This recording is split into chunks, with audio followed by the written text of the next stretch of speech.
Redondela despide este ano a dous dos seus fillos máis ilustres. Dúas miradas que, dende o compromiso e a arte, axudaron a construir a memoria digna da nosa vila. Ángel Barros e Félix Cal. Dúas vidas unidas por un ideal, a xustiza, a liberdade e a beleza como ferramentas de transformación.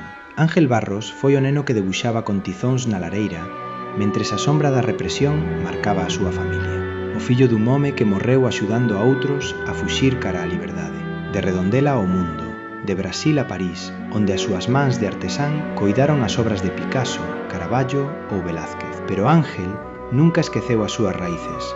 Volveu a Reboreda para que a arte fose do pobo, doando o seu legado para que as futuras xeracións medrasen con curiosidade e dignidade. Se Ángel poñía a cor, Félix Cal poñía o enfoque. Terceira xeración dunha saga que retratou a alma de Redondela durante un século. Félix non só capturaba instantes, gardaba a memoria colectiva. Presidente do colectivo republicano e da comunidade de Montes de Ventosela, Félix foi un loitador incansable contra a injustiza. A súa cámara era a súa ferramenta, pero o seu compromiso era o seu motor.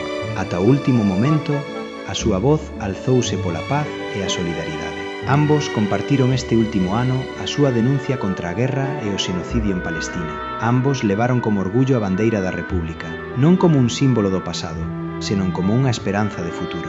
Hoxe, Redondela é un pouco máis gris, pero os seus legados son eternos. Os cadros de Ángel que agardan no futuro museo e as fotografías de Félix que contan quen fomos. Mestres, compañeiros, republicanos, grazas por ensinarnos a mirar.